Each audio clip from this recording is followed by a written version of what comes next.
Bulletin का आगाज करते हैं। चेयरमैन पीपल्स पार्टी बिलावल भुट्टो जरदारी ने प्रेस कॉन्फ्रेंस की और कहा कि हुकूमत ने शुरू दिन से कोरोना से निपटने के लिए कोई कदम नहीं उठाया। पंजाब के डॉक्टर्स और तिब्बी अमले को रिस्क अलाउंस दिया जाए। बिलावल भुट्टो जरदारी ने कहा कि पाकिस्तान में कोरोना मुतासरीन की तादाद भी बढ़ रही है। हुकूमत ने तनख्वाहों और पेंशनर्स में इजाफा नहीं किया। डॉक्टर्स तिब्बी अमले का भी तहफ़्फ़ुज़ नहीं किया गया। पीटीआई हुकूमत बेहतरी लाने के बजाय मामलात मजीद बिगाड़ रही है। हुकूमत हर मैदान में मसाइल पैदा कर रही है। बिलावल भुट्टो जरदारी ने कहा कि पेट्रोल बम गिराकर पाकिस्तानियों की जेब पर डाका डाला गया है। बजट पास होने से कबल पेट्रोलियम मसनूआत की कीमतों का गैर कानूनी नोटिफिकेशन जारी किया। ये माफियाज नहीं, पीटीआई हुकूमत के फ्रंट मैन है। बिलावल भुट्टो जरदारी ने कहा कि पीटीआई की हुकूमत गरीबों का नाम लेकर अमीरों को फ़ायदा पहुँचाती है। इमरान खान पीटीआई के सोशल मीडिया का वज़ीर आज़म है। इमरान खान पाकिस्तान का वज़ीर आज़म बनने को तैयार नहीं।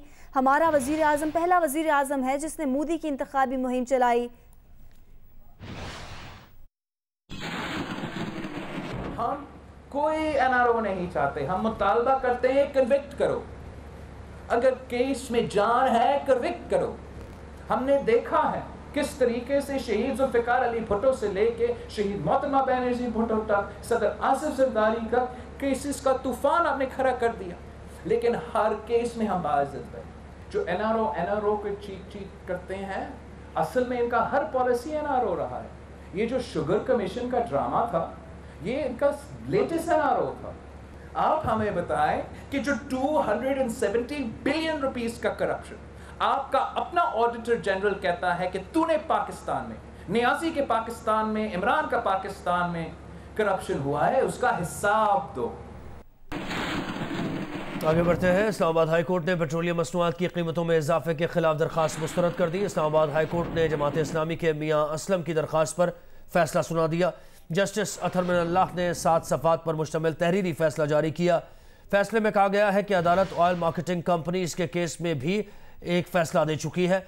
इस दरखास्त पर कार्रवाई अदालत का इख्तियार से तजावुज़ होगा। फैसले में कहा गया है कि पेट्रोलियम मसनूआत की कीमतों का मामला एग्जीक्यूटिव का इख्तियार है।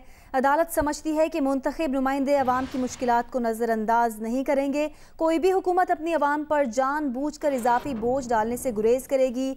हमें अपने मुंतखब करदा नुमाइंदों पर एतमाद करना चाहिए। फैसले में लिखा गया है कि मामले में मुदाखलत हुकूमत की मईशत सुधारने की पॉलिसीज़ के लिए सही नहीं होगी। पेट्रोलियम मसनूआत की कीमतों का तयन एग्जीक्यूटिव का इख्तियार है।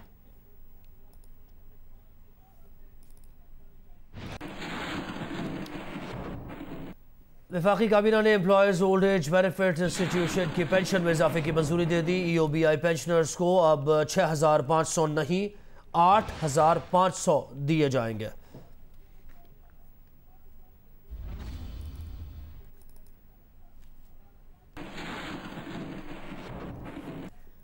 काबीना इजलास में स्टॉक एक्सचेंज पर नाकाम हमले की बाज़गश्त रही। ज़राए का बताना है वज़ीर आज़म और काबीना अरकान ने सिक्योरिटी फोर्सेस को खिराज तहसीन पेश किया। शहीद होने वाले सिक्योरिटी गार्ड्स और पुलिस एहलकारों को खिराज अकीदत पेश किया गया। सिक्योरिटी एहलकारों ने जान का नजराना देकर बड़ी दहशतगर्दी से बचाया।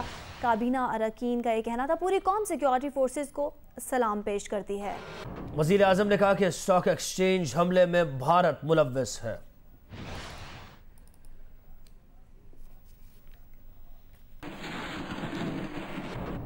नाना की लाश पर बैठे कश्मीरी बच्चे की तस्वीर पर तर्जुमान दफ्तर खारजा का कहना है कि मकबूजा कश्मीर के लोगों की बेबसी और दुख की यह तस्वीर नाकाबिले बयान है।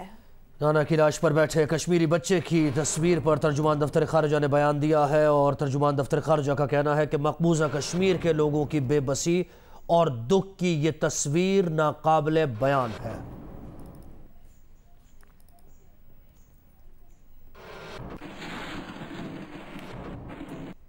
भारतीय नाज़िमुल उमूर को दफ्तर खारजा तलब करके लाइन ऑफ कंट्रोल पर जंगबंदी की खिलाफ वर्जी पर एहतजाज किया गया है। तर्जुमान दफ्तर खारजा के मुताबिक भारतीय नाज़िमुल उमूर को वजारत खारजा तलब करके एहतजाजी मुरासला हवाले किया। भारत ने 29 और 30 जून को LOC पर जंगबंदी की खिलाफ वर्जियाँ की थी। भारतीय बिलाइश्तियाल फायरिंग से एक शहरी शहीद और 5 जख्मी हुए थे। भारतीय नाज़िमुल उमूर को दफ्तर खारजा तलब करके लाइन ऑफ कंट्रोल पर जंगबंदी की खिलाफ वर्जी पर एहतजाज किया गया है।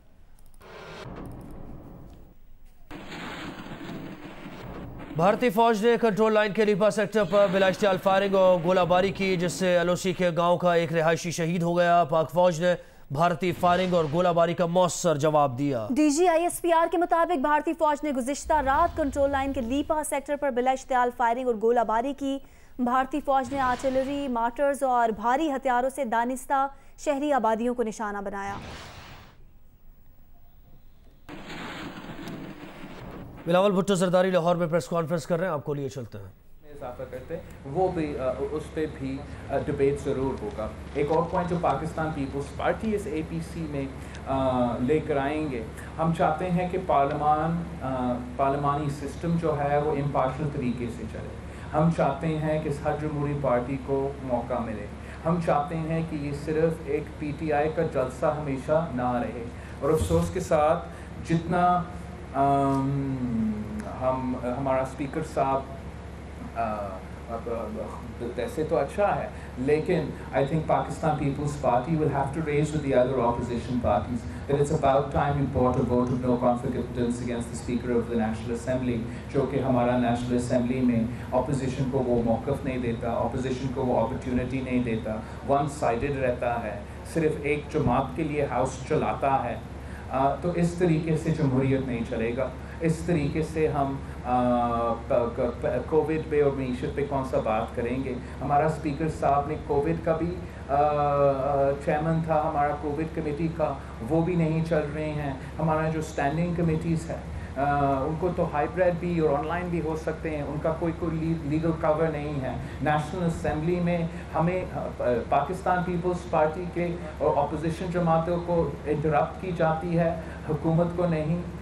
हर सेशन को वो ऐसे चलाते हैं जैसे बजट सेशन है, हर जवाब का वो ऑपोजिशन हुकूमत की तरफ से आता है। तो बिल्कुल एक PTI की वर्कर से के तरीके से चल रहा है और अब ये नाकाबिले बर्दाश्त है। तो हम ये पॉइंट भी ज़रूर उठाएंगे हमारा APC में।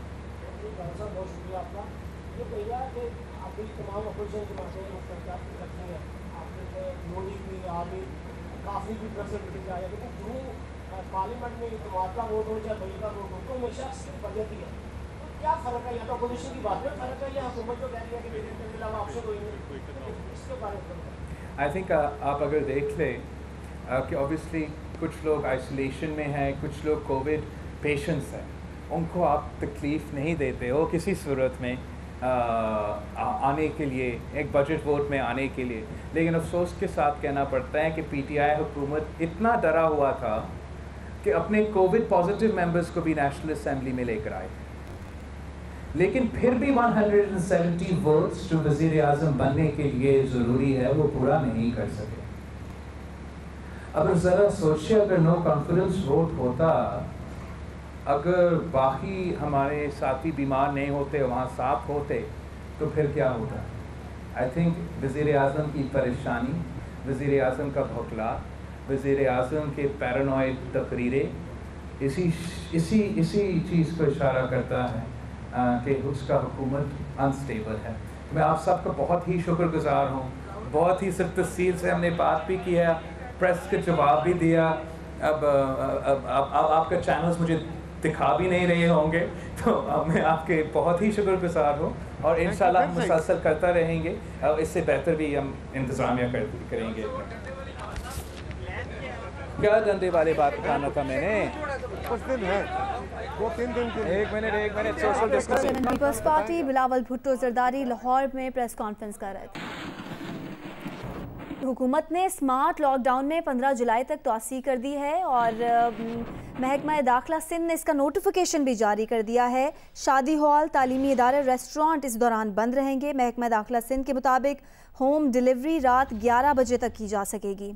शाम 7 बजे तमाम दुकानें बंद होंगी। सिंध हुकूमत ने स्मार्ट लॉकडाउन में 15 जुलाई तक तोसी कर दी है। महकमा दाखिला सिंध ने नोटिफिकेशन जारी कर दिया। इस सिलसिले में महकमा दाखिला सिंध के मुताबिक शादी हॉल, तालीमी इदारे और रेस्टोरेंट्स बंद रहेंगे। होम डिलीवरी रात 11 बजे तक की जा सकेगी। शाम 7 बजे तमाम दुकानें बंद होंगी।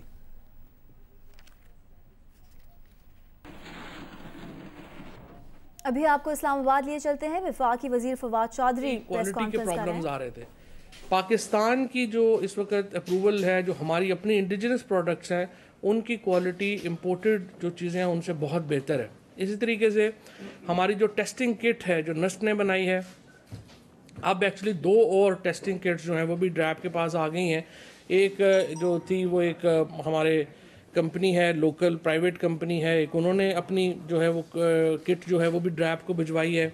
और ये दोनों किट वो इंस्टेंट किट है, यानी तकरीबन उसका वो नतीजा जो है वो अभी वो एक प्राइवेट कंपनी है पाकिस्तान की जिसने अपनी किट अप्रूवल के लिए ड्रैप को भेजी है, वो भी अप्रूव नहीं हुई है, लेकिन उसका जो किट है उसका जो दावा है और वो काफ़ी सीरियस किट है, वो रिज़ल्ट 45 मिनट में देती है और वो इंडिविजुअल्स को घरों में अवेलेबल हो जाएगी अपना टेस्ट खुद करने के लिए। सो अभी उसकी अगर अप्रूवल हो जाती है, और ये सारे अप्रूवल के जो मराहल हैं वो भी काफ़ी हमने पाकिस्तान में जो है वो टफ़ हैं। उसमें यह है कि तकरीबन 300 टेस्ट आपको पहले लेबॉर्ट्री की सतह के ऊपर करने होते हैं, फिर 500 टेस्ट आपको जो है वो फील्ड में करने होते हैं, तो तकरीबन 1000 के करीब आप। वफाकी वज़ीर फवाद चौधरी इस्लामाबाद में प्रेस कॉन्फ्रेंस कर रहे थे। स्पीकर पंजाब असम्बली और मुस्लिम लीग ख़ाफ के रहनुमा चौधरी परवेज़ इलाही कहते हैं कि दारुल हुकूमत इस्लामाबाद में नया मंदिर बनाना न सिर्फ इस्लाम की रूह के ख़िलाफ़ है बल्कि ये रियासत मदीना की भी तौहीन है। एक वीडियो बयान में चौधरी परवेज़ इलाही का कहना था कि फ़तह मक्का के मौका पर खातिमुन नबीयीन हज़रत सैयदना मोहम्मद रसूलुल्लाह सल्लल्लाहु अलैहि वसल्लम ने हज़रत सैयदना अली अल मुर्तज़ा रज़ी अल्लाह अन्हु के साथ बैतुल्लाह शरीफ में मौजूद 360 बुतों को तोड़ा था। पाकिस्तान जो इस्लाम के नाम पर वजूद में आया था और इसके दारुल हुकूमत इस्लामाबाद में नया मंदिर बनाना न सिर्फ इस्लाम की रूह के ख़िलाफ़ है बल्कि ये रियासत मदीना की भी तौहीन है। फ़तह मक्का के मौका पर खातमुन नबीयीन हज़रत सैयदना मोहम्मद सल्लल्लाहु अलैहि वसल्लम ने हज़रत अली रज़ी अल्लाह तआला अन्हु के साथ बैतुल्लाह शरीफ में मौजूद 360 बुतों को तोड़ा था और साथ ये भी फरमाया था कि हक़ आया और बातिल मिट गया। बेशक बातिल मिटने ही वाला था। हम अक़लीतों के हुकूक के साथ हैं। पहले से मौजूद जो मंदिर हैं उनकी मरम्मत की जानी चाहिए। हमने भी अपने दौर में कटास राज की मरम्मत कराई और बहाली का काम करवाया था और पहली दफ़ा अपने बजट में हर साल चर्चिज़ की रिपेयर के लिए भी हम पैसे रखते रहे हैं।